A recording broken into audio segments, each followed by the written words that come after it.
Angels don't always come with wings and flowing white robes. They may want spreadsheets and production updates. They may ask you to not just forecast your company growth, but to show that growth. These angels are the investors Hall Martin works with as he shepherds entrepreneurs through the process of seed stage funding. Hall launched the Texas Entrepreneur Network and serves as the vice chairman of the Baylor Angel Network. And as he explains to host Kevin Kaylakie, he is also the founder and director of the Texas Open Angel Network, which educates angel investors. And as part of that, Hall has something in common with Kevin. He hosts a podcast series. Wonderful. Hall Martin of 10 Capital Network is here to join us today. Hall, thank you so much for joining us on the podcast. And we're looking forward to learning about your group and your business model with the 10 Capital Network, how that's evolved over the years, your background story, and what you're doing that's unique to help these small businesses get funding here in Central Texas. Kevin, thanks for having me. I'm looking forward to it. You bet. Well, why don't we just go ahead and start off? Give the listeners a background on you, the story of 10 Capital, and really how you are changing the way fundraising is working. Cool.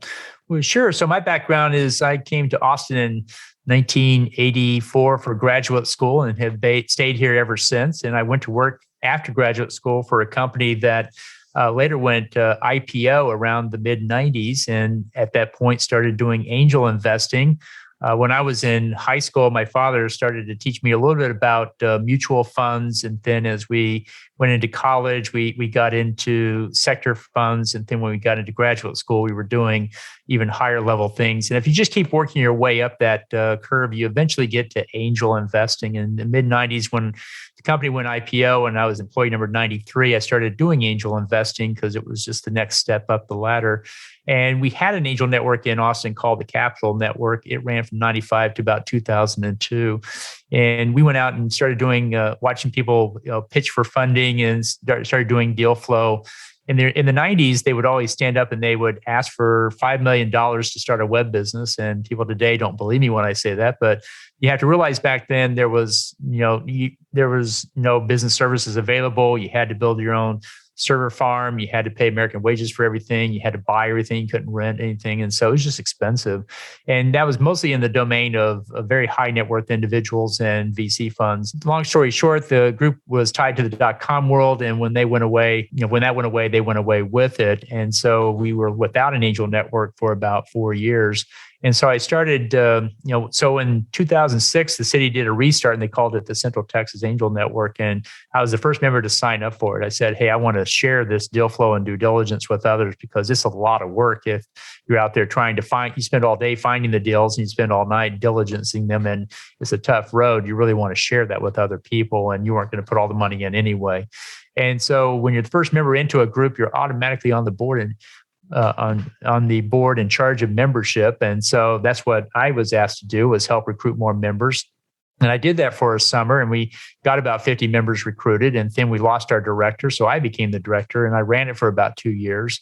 And we got about 50 members in there, and we got about $5 million invested, and we had a lot of fun with it. And that $5 million turned into a 40x return overall. We had some really 2 or 3 great home runs out of it that really propelled the group onwards. And then my undergraduate, Baylor University, came to me in 2007 and said, hey, we want an angel network out of our alumni association. Can you help us? I had an undergrad degree from Baylor. And so I said, yeah, I'll help you put it together. And we went and put together a program that would give the Alumni Association an angel group that was inside the university, and the students were given the ability to come in and actually do the analysis on the deals coming in. They'd spend 20, 25 hours on each deal, analyzing it, doing cap table analysis, et cetera. And they ended up getting great jobs out of it because they were working with real deals, real startups, and they had a real proficiency there. And so that group's gone on to invest, I think, $13 million in startups and still a member there. And then Williamson County came and they wanted an angel network. network for their area. That's Round Rock, Georgetown, just north of Austin. And so we were running deal flow out of the Terra Vista Golf Ranch in Round Rock for several years. And we later turned that into a funding portal because most of the deals were restaurants and retail, not really angel deals. But it was a lot of fun putting those together. So in 2009, I retired from my day job at that company. And I said, I want to go really work with startups because that was a lot of fun. And so I called it the Texas Entrepreneurs Network. And we started helping startups in Texas raise funding from angel groups. And then over the time period, I started needing more funding. So I started going to the Bay Area in New York from 2010 to 15 and recruiting venture capital investors into our network. 2016 and 17, I had a whole bunch of family offices come into the network because they wanted to start doing deals direct. They didn't want to go through funds anymore, or not exclusively. And then in 2017, I also started getting calls from startups in Seattle, Chicago, and other places saying, hey, I've talked to everybody in my area, but I need more investors. I got halfway through my raise and then it just stopped. And we want access to your investors, but we're not in Texas. How do we do this? So we changed the name to 10 Capital, did a rebrand. That's what 10 stands for at Texas Entrepreneurs Network. And we started working with startups around the country in the same way, which were helping them raise funding through a retainer model. We'd go and basically run investor relations campaign in the early stage. Investor relations is very popular in later stage companies and public companies because they can afford it. And we ended up pricing our program in such a way that startups could afford it. We also priced it in such a way that pre-revenue startups, found it a little bit challenging because we really wanted companies that were in the market with some revenue. We found that that's where our model worked best. Didn't have to have a lot, but they had to be in the market. And I remember hearing from startups all my life, in 2 months we're going to the market, and knowing how very few actually go to market in 2 months, sometimes it's a year, 2 years later, that was kind of code for we're still not ready. But when they're in the market, well, then now we're actually out turning a dollar, making revenue, we're growing. That's where most angel investors want to come in at. And so that's why we kind of chose a pricing model so we could self-select into the groups that we can actually help. So that's the history of how we got to 10 Capital. We've helped over several thousand companies raise over $900 million since we started. And our model is to be not a broker, because when I started Texas Entrepreneurs Network, I looked at the broker model and found I was going to lose the majority of my investor network of angel groups and VC funds because they don't allow brokers to be in the deal. They just have covenants in the fund or bylaws in the angel group that don't allow brokers to take fees out. So that's why we went the retainer model, so we can maintain the network itself. And I felt this model was a little bit more scalable because we can always add more people and add more programs to help startups raise funding. And we're continuing to grow, adding more companies all the time to it, and going into the new sectors as well. Blockchain, cannabis are great sectors for us now as well. So that's how we got to 10 Capital to where we are today. There's about 10 of us in the program at this point, and we're continuing to grow and expand the effort. Wonderful. Well, I know that you touched on this briefly, but I wanted you to spend a little bit of time fleshing it out for the audience here today. FAS, or Funding as a Service. Tell us about that. It's the first time I'd heard this. Was really speaking with you a number of years ago as you were talking about the model and how it works. So, what is it? And then who is a good fit in terms of a company, and who's a good fit in terms of an investor? Sure. So we coined the term funding as a service because we felt that was what we were helping bring. We weren't raising funding for the startup. We're helping them raise it by solving some of the harder problems. Getting introductions was a big problem. For some, getting the documents put together was an issue. And what was out there were often expensive attorneys or expensive broker-dealers that really didn't fit the early stage world. And in fact, there's a portion of the early stage world brokers don't even participate because the dollars just aren't big enough. So we priced ourselves and positioned ourselves in such a way that we were more of a platform-based business. We were more of a recurring revenue model that helps if you can do a recurring model of funding that or payment that you can actually pay people to consistently provide the services through mailers and events and podcasts and other things we were doing to make the connection between the startup and the investor and educate the startup as well. That in startups that were looking to raise funding, we would solve pieces of it, but we weren't really doing the whole thing for them. And that was allowed us to price it at a point where we could actually deliver it. And then we had funds raising from limited partners that came to us with the same request. I need access to limited partners. Can you make introductions? Yes, we can. So we added that to our program. And then when I talked to angel groups, I found that they were also on a limited budget, just like startups were. And when I asked what was your main need, the answer was, we need more members. So, well, we have quite a few people that are coming into this space. We can always recommend joining the group as an angel member. So we have a partnership with many angel groups where we're helping them find members. And we're moving into the world of syndication platforms as well. It lets us go out to not only angels, but those who are not angels. They are accredited investors, but they're not in a group. Let them to follow on what the angels do. So our model now is for example, we're helping New Mexico Angels find more members for their group, and any deal that they lead, we're going to put on a syndication portal and go out to other people in New Mexico to follow on fund it. And then from there, we'll go to outside of New Mexico, and we'll capture quite a bit more investment dollars because we're leveraging what the New Mexico Angel did as far as leading it, and we share the carry with them. They get a piece of the carry because they did the work. And I found that was a challenge in the early days of angel groups, is that many groups weren't taking any payment or compensation for doing the lead work. And so that became tough to do. It didn't get done well or at all in some cases.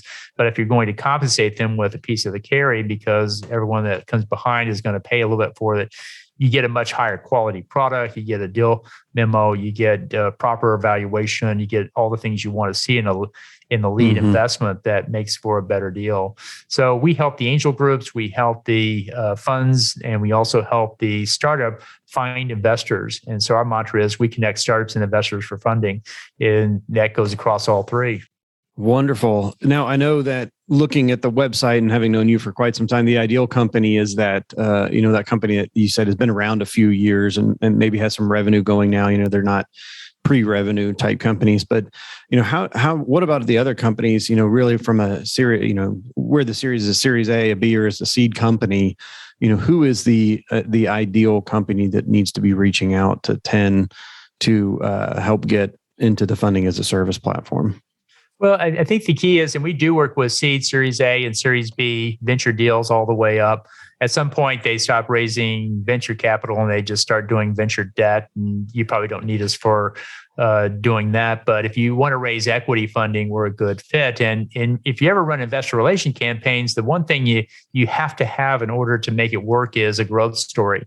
We have to have updates about how the sales team, product, and fundraiser are moving forward, because you're basically saying, here's a great story for you, and you have to then deliver on the story with updates that demonstrate momentum and traction in the deal. So those who have momentum and traction, we're a great resource to come to get more investors for your deal through mailers, through events, through all the things that we talked about to get the word out to the investors. Because what I witnessed when I ran the angel groups is entrepreneurs coming in and pitching to my room full of investors. 90% would pitch, go away, and we would never hear from them again. I have no idea what happened. They just disappeared on us. 10% though came back, gave us updates, reminders, told us more about it. And on the fourth update, out came the checkbooks. It was like clockwork. And it started to become clear, well, the investors really want to see the growth story in action. And two, they want to build a little bit of a relationship. And that's part of this as well. You have to build a relationship with the investor if they're going to write a $50, $100, or higher level check. If you're getting $500 off of a Title III crowdfunding portal, you don't need to build a relationship. But then you don't get much support from those investors either. So if you want more support and you want to raise higher level monies, relationship becomes a part of it at some level. And we were helping with that as well in these campaigns. So those are the ones that work best in our program. Now, also, you through the Baylor Angel Network is a great example, but I also know that you're involved with the University of Texas and plugged into some of the more academic groups as well. Tell me about how that works in terms of, plugging into the universities? Is that part of the entrepreneurial programs at the universities, or is it part of a research piece, or is it a combination? Is it part of the commercialization program that has become pretty popular here at University of Texas?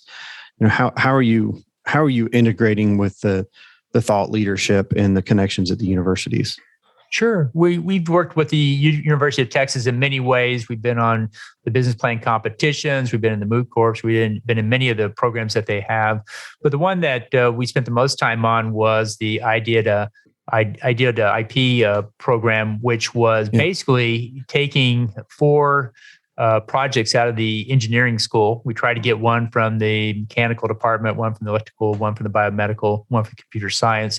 And we would put on each project a graduate student, typically, that was the lead engineer. And we get a law school student and a business school student.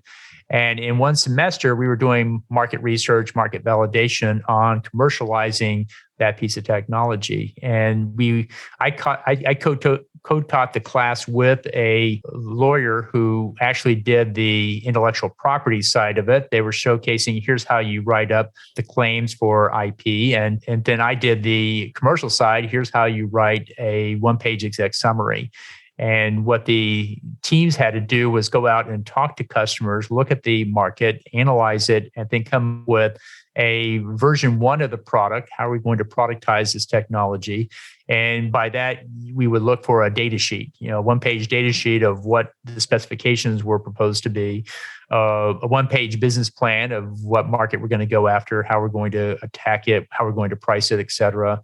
And then 1 page on the intellectual property claims that we would file as provisional patent, and then have a demo day at the end of the semester to showcase it with other startups out there. And it was the cross-functional experience where the one who was usually running it was the graduate student on the engineering side, had the vision of going out and starting their own company. And they got to see that process from all sides. And they got to see, okay, for intellectual property, we have these choices to make. For product decision, this was really an eye-opener. They had to really sit down and start thinking about the trade-offs, what to put in the product, what not to put into it. And version 1 has to be sellable. You have to be able to go sell it. So we had to go out and talk to customers and say, if I built this, would you buy it? And get the yeses and nos until we could figure out what that was. So it was a great experience to put those together. A little cumbersome to work through the university system because they weren't set up to tie engineering and law school students and business school students into one class, but with some hand-holding, we were able to make that work. And we ran that program for many years and had a great time out of it.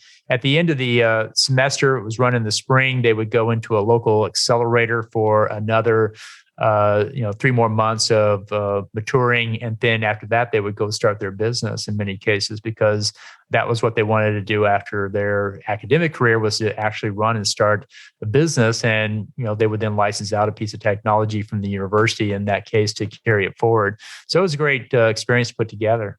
That sounds like a lot of fun. I know you mentioned this as well. The investor relations piece is, we do quite a bit of research and work with different venture capital groups as well. But we find out, especially in the seed stage, that there are no analytics to run in the background. The company doesn't have a history. They don't, it's you're betting on the people at that point. But one of the most common themes that I see in successfully funded seed stage companies is, good, bad, or indifferent, they are excellent communicators with their investors. And because of that, when times are going well, the investors want to put more money in. And when times aren't going well, it's not a shock that it came. They knew it was coming, and they're already in there trying to help the company, trying to help the founder or founders pivot and make changes, within that. With all that said, knowing that is something that it's a large piece of value that you're providing to both the investors and the startups. Do you guys collect any data on the background in terms of, people who come through the 10 Capital Network, get funding and move on? What is the success rate or survival rate of those companies? And is it significantly different than those that don't seek out a solution like 10? Well, we get a wide range of companies coming through, and just because they joined the program and went through it for 6 months and then left, it it was a little hard to compare the results one to the other because some people come in and they did everything. They went to all the programs, went to all the events, did all the steps, and gave it a very good effort and follow through. And they almost always raised money at some level. Then we had other people come in, and this is the group we often challenge with, that they would do a little bit of the program, go dark on us for about 6 weeks, come back, do a little bit more, and then go dark for another month and a half. And of course, they got a very different result out of it because they weren't really consistent, didn't do all the processes and so forth. So we ended up coming up with what we call the campaign score. We say we'll give you points for every mailer you do and more points for every event you come to. And if you do a podcast, more points. And when we got to 90 to 100, 90% of the people had raised funding on it. And in some cases, people got there in 3-4 months. Other cases, they got there in 5-6 months. In some cases, they never got there. They got to 40 or 50 and the program was up and they were out and no funding. So I would say the answer is it really depended upon how people engaged with the program and got things done. Because in some cases, it can take longer to get there, but you can get there. In other cases, people just never got there. They just never got to it. And there was a direct correlation between the campaign score and funding and how much funding they got. And so the magic number became 100. You want to get to 100 on the campaign score, and here are the things you need to do to go get it. And that was a very high correlation in that case, but it didn't always relate straight to time. And partly is because people brought us in at different stages. Sometimes you're brought in at the beginning of the campaign where we're just still trying to put docs together, sometimes in the middle, and sometimes at the very end. We're raising $2 million. They only have $200K left, but we have talked to everybody 5 times and we are out of investors. We need new names. And so that's what we would help them with. So getting the work done became the mantra. You have to do the work to get the funding, and funding is not that different from sales. I found many people considered it different. I was always amazed at people that came into the pitch room wanting to raise $1 million pitching, and when they didn't see checkbooks coming out in 15 minutes, well, this is a failed pitch. And I'd say, well, if you were selling $1 million product, what would you have to do? Well, we'd have to do demos. We have to do trials. We have to do pilots. We had to do multiple meetings. We had to do committees. It takes 6 months. I'd say this is not that. This is the very same thing. You're going to be having to do the very same amount of work to get to it. And our rule at the end of the day was for every $1 million you're trying to raise, you need 1 calendar year to raise it. And that includes getting the docs ready, getting the business ready, going out, meeting investors, doing the closing rounds, taking the month of July and part of August off because of holiday and all the usual things that go to slow it down to get it. And so our rule is $1 million equals 1 calendar year in the very early stage. As you get to Series A and B, it can move faster because now there's more data to look at and people can make decisions more quickly. But when there's no data, as you mentioned before, people are going to sit there and watch it for 2-3 months to see if we're actually making the progress we say we're going to make. And that's the biggest coaching we have to startups is you can't just forecast growth, you have to demonstrate it. And you have to also tell them, you have to go back and remind them, and found that the investor relations piece was actually very hard for startups. They just got so busy with building product and serving customers and hiring team members that they often would not keep the investor up to date. And our coaching is take the investor on the journey with you. When you get there, you'll do a lot better. Had an entrepreneur come to me once saying, I'm not raising funding now, but in 6 months I will be. Can I keep you informed of our progress? And so I said, yes. Most investors do because they kind of want to see how does this thing work out. And every month I got a short email explaining what they were doing, how they were doing it. And in 6 months, when it came time to raise funding, they were able to close a lot more quickly because they had educated all the investors on what they were doing, how they were doing it, and demonstrating their growth story, which I thought was a great way of doing it. Very good. Well, I know we are butting up on a half hour here very shortly. And I always like to wrap up conversations on the podcast with 2 questions. One is tell the listeners of the podcast your biggest success story. Everyone loves to hear success stories. And I'd love to hear, well, what's a wonderful success story? It doesn't have to necessarily be the biggest exit that came out, but just the best story that has come out of your time working in helping these companies get funding that they need and then move on to the next stage or eventually exiting the company. And then the last one is after that, just tell the listeners how they can get a hold of you. Sure. Well, I think when I was back in my early angel group days, we had $5 million raised for that first angel group, and we had a company come in, and they actually, $3 million of it was in one company, and had just a lot of fun putting that together. But it was highly risky. It was a cybersecurity play.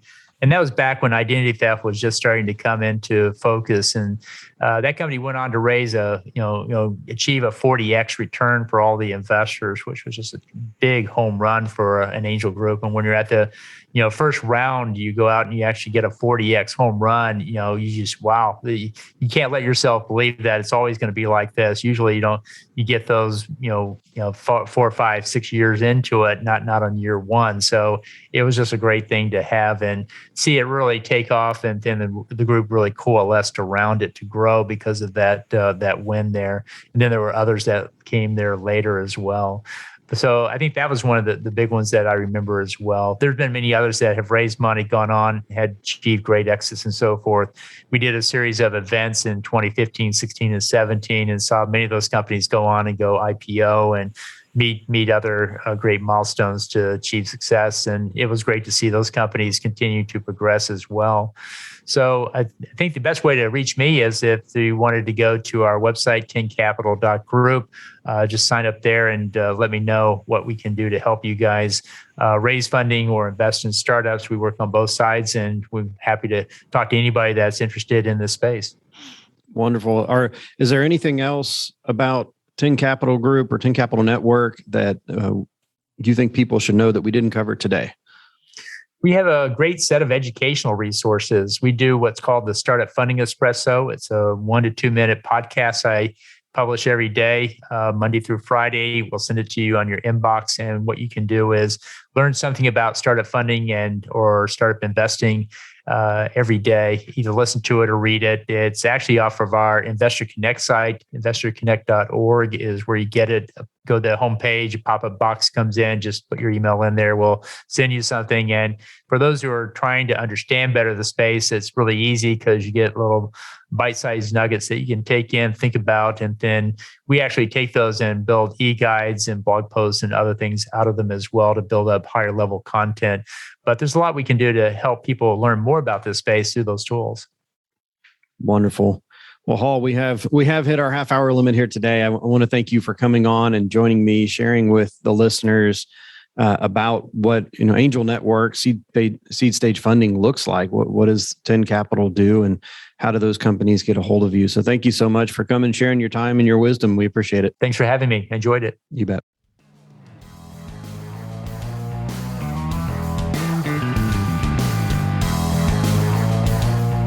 Thank you for listening to the Uncorrelated Minds podcast. Click the follow button below to be notified when new episodes become available. For more information on the topics covered in this podcast, please visit the show notes page for links to further information at www.SineCeraCapital.com. SineCera Capital, LLC is a registered investment advisor. Advisory services are only offered to clients or prospective clients where SineCera and its representatives are properly licensed or exempt from licensure. The information provided is for educational and informational purposes only and does not constitute investment advice, and it should not be relied on as such. It should not be considered a solicitation to buy or an offer to sell a security. It does not take into account any investor's particular investment objectives, strategies, tax status, or investment horizon. You should consult your attorney or tax advisor.